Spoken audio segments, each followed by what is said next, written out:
আসসালামু আলাইকুম সুপ্রিয় শিক্ষার্থীরা, আশা করি তোমরা সবাই ভালো আছো। অষ্টম শ্রেণীর বিজ্ঞান বিষয়ের শিক্ষার্থীরা, আশা করি তোমরা এর মধ্যে অনলাইন ক্লাসটি দেখছো খাতাগুলো নিয়ে। আজকে আমরা তোমাদের বিজ্ঞান বইয়ের দ্বিতীয় অধ্যায় জীবের বৃদ্ধি ও বংশগতি এই অধ্যায় থেকে আমরা কিছু আলোচনা করব।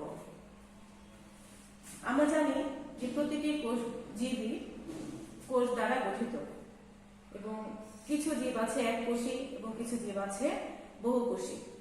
এককোষী জীবের ক্ষেত্রে কি হয়, একটি মাত্র কোষই বারবার বিভাজিত হয়ে তাদের সংখ্যা বৃদ্ধি করে বা বংশ বৃদ্ধি করে। আর বহুকোষী জীবের ক্ষেত্রে দেহকোষ বিভাজিত হয়ে তাদের দৈহিক বৃদ্ধি ঘটে এবং নিষিক্ত ডিম্বাণু বা জাইগোট মানে এককোষী জাইগোট বারবার বিভাজিত হয়ে ক্রমাগত বিভাজনের মাধ্যমে পূর্ণাঙ্গ জীবে পরিণত হয়। আচ্ছা শিক্ষার্থী বন্ধুরা, আজকে আমরা পড়ব পাঠ 1 কোষ বিভাজনের প্রকারভেদ। পাঠ 1 কোষ বিভাজনের প্রকারভেদ।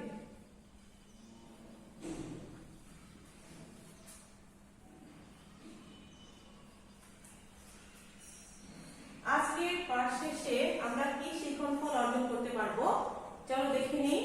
আজকে পাঠ শেষে আমরা কোষ বিভাজনের প্রকারভেদ ব্যাখ্যা করতে পারবো, মাইটোসিস কোষ বিভাজনের বৈশিষ্ট্য ব্যাখ্যা করতে পারবো। কোষ বিভাজন সাধারণত জীবে 3 ধরনের দেখা যায়: অ্যামাইটোসিস, মাইটোসিস এবং মিয়োসিস। অ্যামাইটোসিস,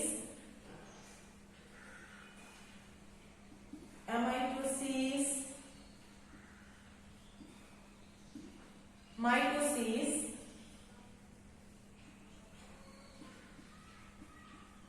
এবং মিয়োসিস।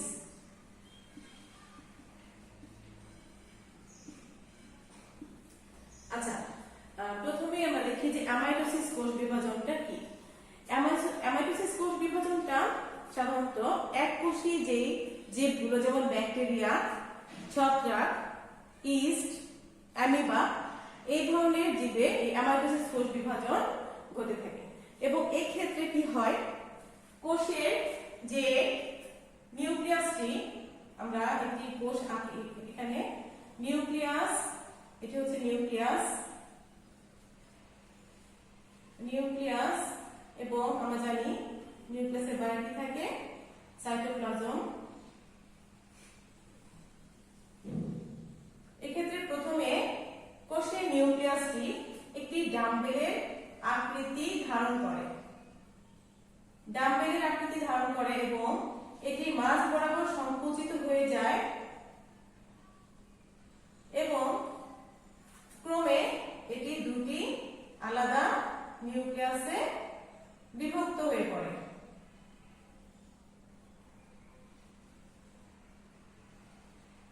এবং একই সঙ্গে সাইটোপ্লাজমটিও মাঝ বরাবর সংকুচিত হয়ে দুটি ভাগে বিভক্ত হয়ে পড়ে এবং দুটি অপত্য কোষের সৃষ্টি করে।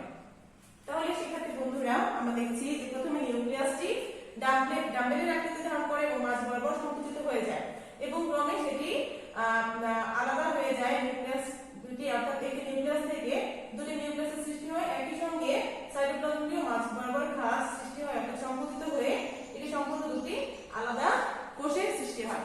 এবং এভাবে সরাসরি নিউক্লিয়াস এবং সাইটোপ্লাজম একটি থেকে দুটির সৃষ্টি হয়। এজন্য একে বলা হয় প্রত্যক্ষ কোষ বিভাজন। এজন্য অ্যামাইটোসিস কোষ বিভাজনকে বলা হয় কি, প্রত্যক্ষ কোষ বিভাজন।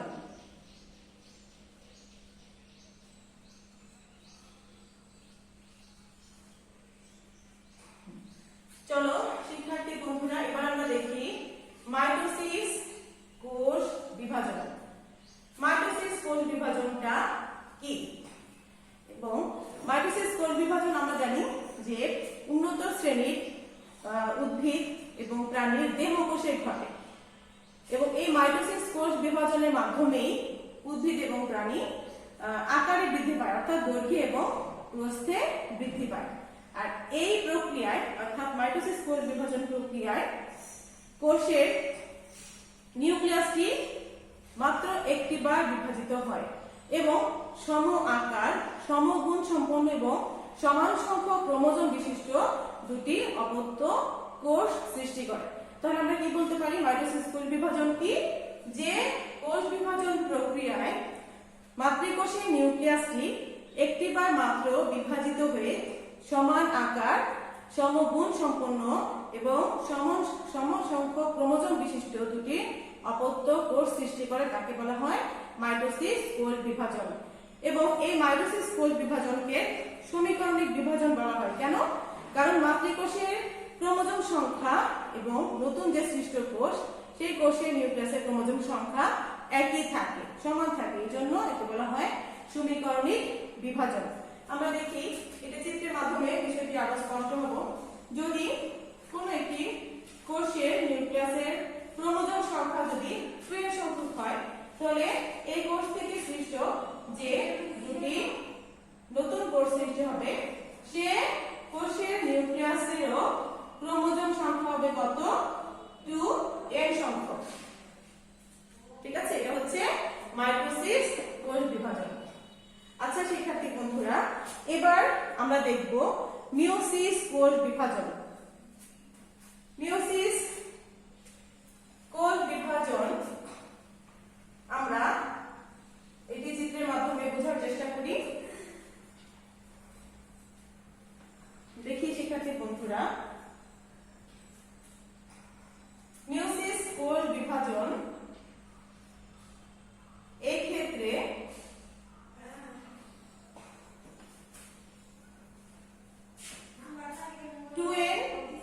সংখ্যক ক্রোমোজোম বিশিষ্ট একটি নিউক্লিয়াসযুক্ত একটি কোষ, এই কোষটি যখন বিভাজিত হবে মিয়োসিস প্রক্রিয়ায় তখন কি হবে?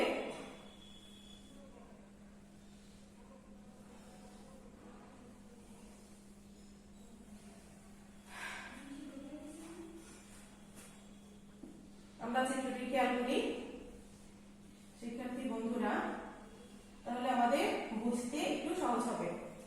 দেখো মিয়োসিস কোষ বিভাজন, প্রথমে আমরা জানি যে মিয়োসিস কোষ বিভাজনটা আসলে কোথায় হয়। মিয়োসিস কোষ বিভাজন জনন মাতৃকোষে জনন কোষ সৃষ্টির সময়, জনন মাতৃকোষে জনন কোষ উৎপন্নের সময় মিয়োসিস কোষ বিভাজন ঘটে এবং এই মিয়োসিস কোষ বিভাজন প্রক্রিয়ায় মাতৃকোষের নিউক্লিয়াসটি পরপর 2 বার বিভাজিত হলেও ক্রোমোজোমের বিভাজন ঘটে মাত্র একবার এই প্রক্রিয়ায়।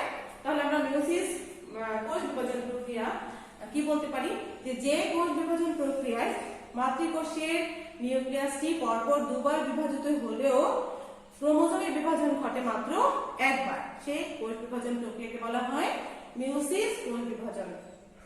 এই ক্ষেত্রে মাতৃকোষের নিউক্লিয়াসে যে সংখ্যক ক্রোমোজোম থাকবে নতুন সৃষ্ট অপত্য কোষে কিন্তু সেই ক্রোমোজোমের সংখ্যা অর্ধেক হয়ে যাবে এবং যেহেতু ক্রোমোজোমের সংখ্যা হ্রাস পায় এজন্য এই মিয়োসিস কোষ বিভাজন প্রক্রিয়াকে বলা হয় হ্রাসমূলক বিভাজন বা বিয়োজন বিভাজন। হ্রাসমূলক বিভাজন বা বিয়োজন বিভাজন। তো এই ক্ষেত্রে মিয়োসিস কোষ বিভাজনের ক্ষেত্রে একটি কোষ থেকে 4টি কোষের সৃষ্টি হয়।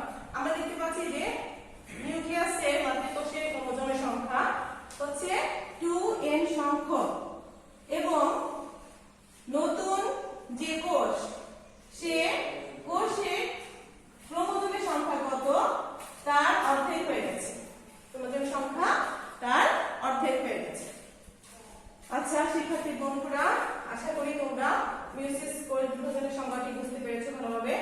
এখন আমরা দেখব যে মাইটোসিস কোষ বিভাজনের বৈশিষ্ট্য। মাইটোসিস কোষ বিভাজনের বৈশিষ্ট্য।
মাত্র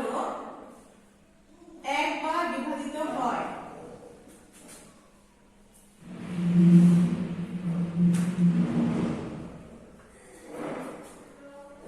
মাইটোসিস কোষ বিভাজনে একটি মাতৃকোষ থেকে দুইটি অপত্য কোষ সৃষ্টি হয়।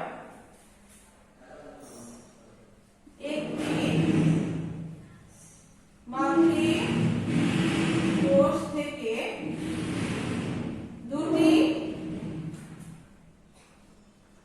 অপত্য কোষ সৃষ্টি হয়।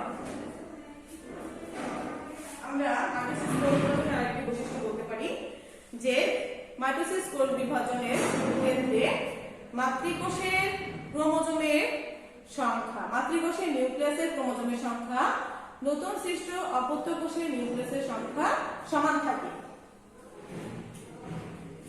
নতুন সৃষ্ট অপত্য কোষের ক্রোমোজোমের সংখ্যা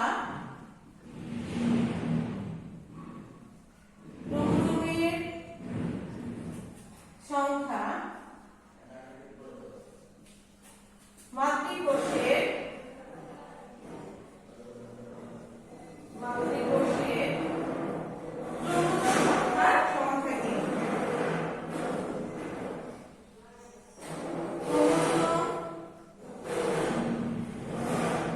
সংখ্যার সমান থাকে। অর্থাৎ মাইটোসিস কোষ বিভাজনের ফলে যে মাতৃকোষের নিউক্লিয়াসের ক্রোমোজোমগুলো সেগুলো লম্বালম্বি বিভক্ত হয়ে যায় এবং নতুন অপত্য কোষের যে ক্রোমোজোম সংখ্যা তার কি হয়, একই সংখ্যক ক্রোমোজোম থাকে। এবং এই জন্য এই মাইটোসিস কোষ বিভাজনকে কি বলা হয়, সমীকরণিক বিভাজন বলা হয়। আচ্ছা শিক্ষার্থী বন্ধুরা, আমরা নিশ্চয়ই বুঝতে পেরেছি মাইটোসিস কোষ বিভাজনের বৈশিষ্ট্যগুলো। আচ্ছা, মাইটোসিস কোষ বিভাজন কোথায় ঘটে? মাইটোসিস কোষ বিভাজন প্রকৃত নিউক্লিয়াস যুক্ত জীবে অর্থাৎ উদ্ভিদ এবং প্রাণীর দেহকোষে ঘটে।